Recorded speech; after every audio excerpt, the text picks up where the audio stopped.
We've got a loaded show for the people today. We're going to talk about some OTA rumors and news that came out of there, plus David Njoku contract extension on the horizon. But first, make sure you are subscribed to the best Cleveland Browns YouTube channel out there that's giving you 24/7 coverage, live shows. We'll be going live tomorrow, Thursday, 4 Eastern. Set your alarms, and we are less than 10 subs away from reaching 9,000. Hit that big red button. Join us for our live shows Thursdays at 4 Eastern, and let's dive into an awesome Cleveland Browns report.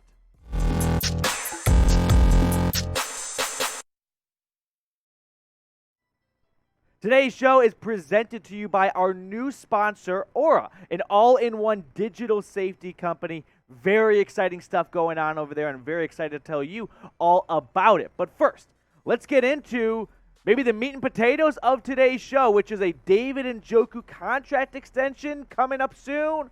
We're going to see, and we got some OTAs takeaways because finally we're watching some real football. But let's kick things off by talking about the Njoku story because reportedly from Mary Kay, the Browns and Njoku are close on a contract extension. Now, the rumored deal is expected to be worth in that $13 to $14 million range. Now, Njoku got franchise tagged back in early March, which put his salary for this year just north of $10 million. So it looks like Andrew Berry is wanting to make a long-term investment on the former first-round pick and add a couple bones to his salary. So I think the first question I want to ask off the top is David Njoku worth 13 to 14? Like, we'll go look at the stats and we'll break this down a little bit more, but let's hear your voices early on. Give me a Y for yes or an N for no if Njoku is worth that price tag. Rewind to what he did last season for the Browns. 475 yards and 4 touchdowns, 36 receptions. Not a great season, but he also didn't have a lot of complimentary football going on at the quarterback position with an injured Baker Mayfield.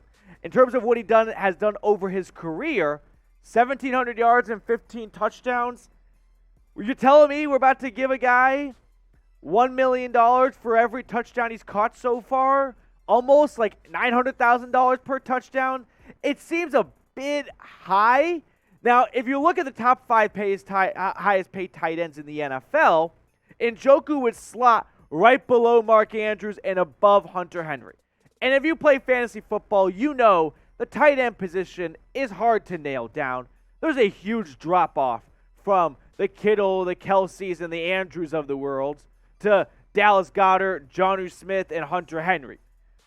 $14 million is probably a little bit too much for my liking. You know, 13, okay. I'm guessing it's not 13 because or else Njoku is hoping to get 14, and that's why he is not at OTAs right now. But honestly, I like Njoku. I think he can do wonders for this offense, and he can really have a breakout year in year 6, which is kind of weird because can you really break out when you're entering the 6th year of your time in the league? But $14 million for a guy that's caught 15 touchdowns in his career, that seems a little too much for my liking. Coming up next, we're going to check out some OTAs nuggets, some crumbles, some pieces, some scraps that came out of Berea as we're watching live football, like real, well, close to it. You know, non-contact, no pads really except for helmets and gloves. But I thought there was an interesting quote to segue into that. Greg Newsome talking about Deshaun Watson saying, "There's just a different aura around him."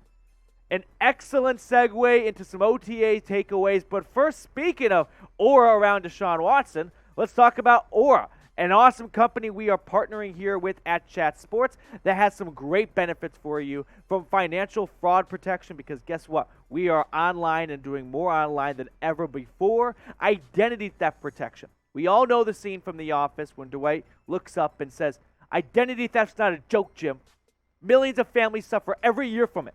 Oh, that's funny. Michael? Well, it's not funny, all right? And it's never funny if you've had your identity stolen or your credit card stolen. My sister has had her identity stolen twice, and it is a pain in the ass, and it is emotionally draining, all right? So make sure you keep your identity secure with Aura. They're going to keep you protected online when you do your shopping that way. They're going to make sure no Russian hacksters come in there and take all of your information. They have online and device security family plans that protect You and up to 5 members of your family. Get started aura.com/chatsports. I put that link in the comments and the description of the video so you don't have to go searching high and wide for it. You just click the link. 14-day trial. Sign up. If you don't like it, you can cancel whenever you want, but I bet you will like it because I bet you're going to like being covered online. 14-day free trial. Get started today. aura.com/chatsports. Now, the top stories from Browns OTAs.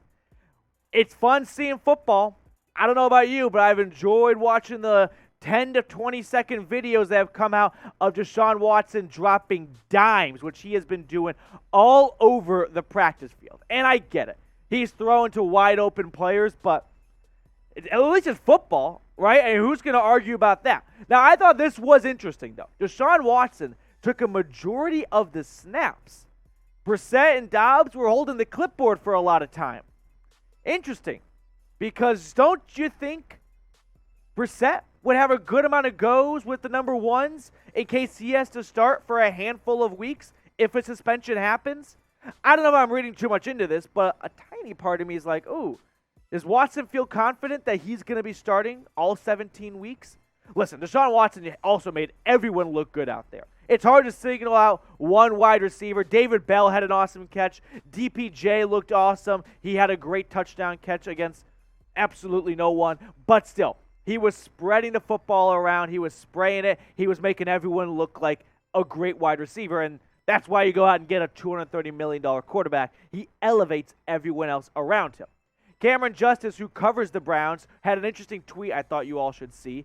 Kevin Stefanski said Deshaun Watson had another good day, was sharp yesterday as well. So Deshaun Watson, not just getting praise from me, but he's getting praise from his new head coach as well. Stuff you love to see. So if you love that, let's spam 4. Let's show some love to Deshaun Watson down in the comment section.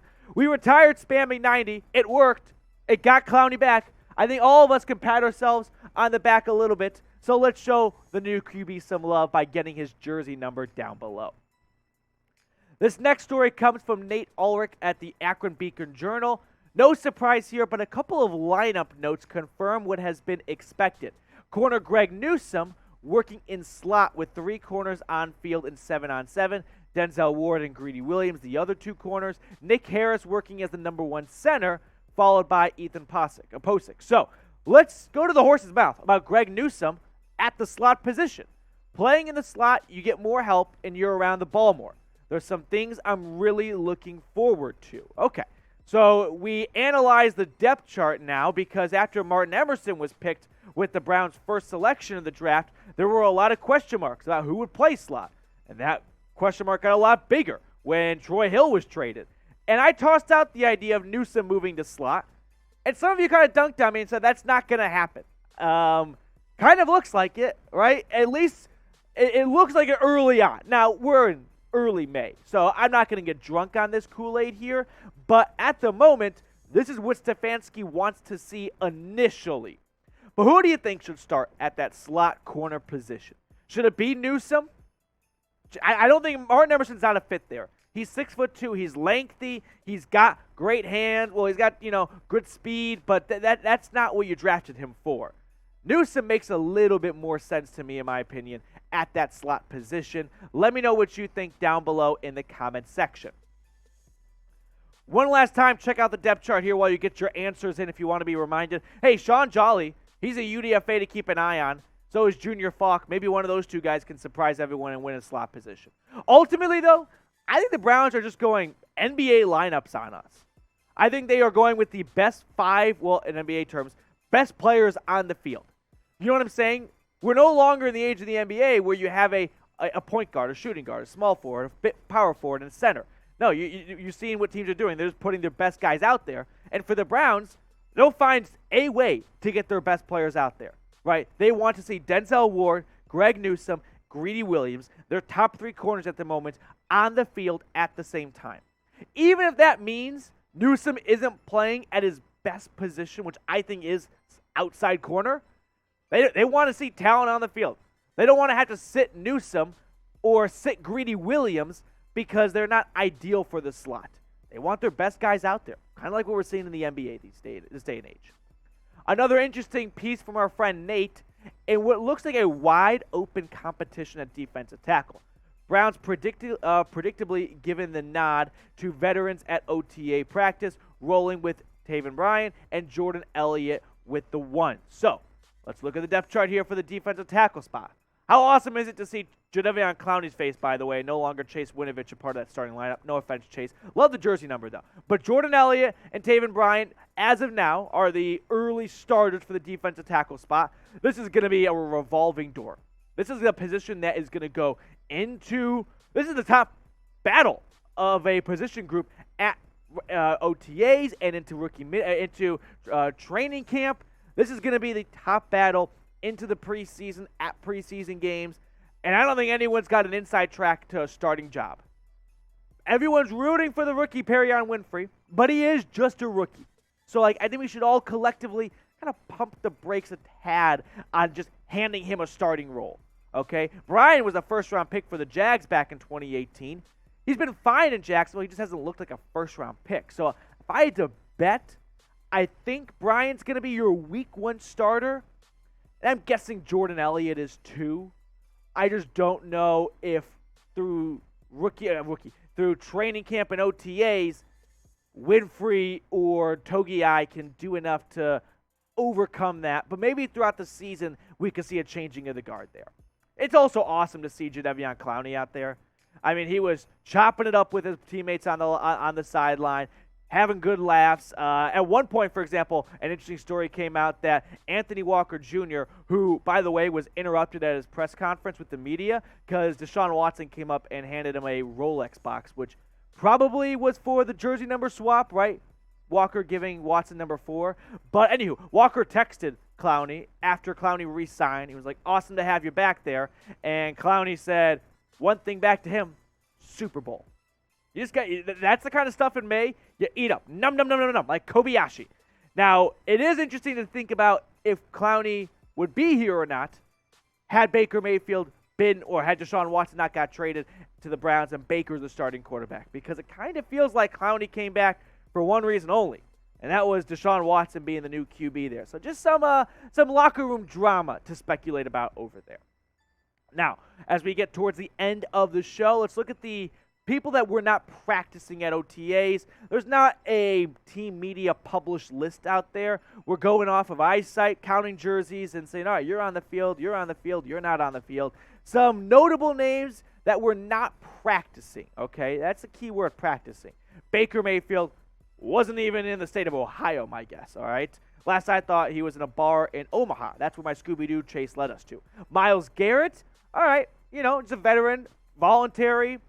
He's doing his own workouts. I'm not going to lose an ounce of sleep over that. Joel Petonio, not there. My guess is, after a couple days in the Bahamas, probably hitting that all-you-can-eat breakfast buffet, he's going to need some food coma to wake up from, and then he'll come back and burn those calories off. And Njoku not there as he's getting that extension worked out, holding out, sort of, not really. And then Jack Conklin, who's coming off the knee injury in that Ravens game late in the season.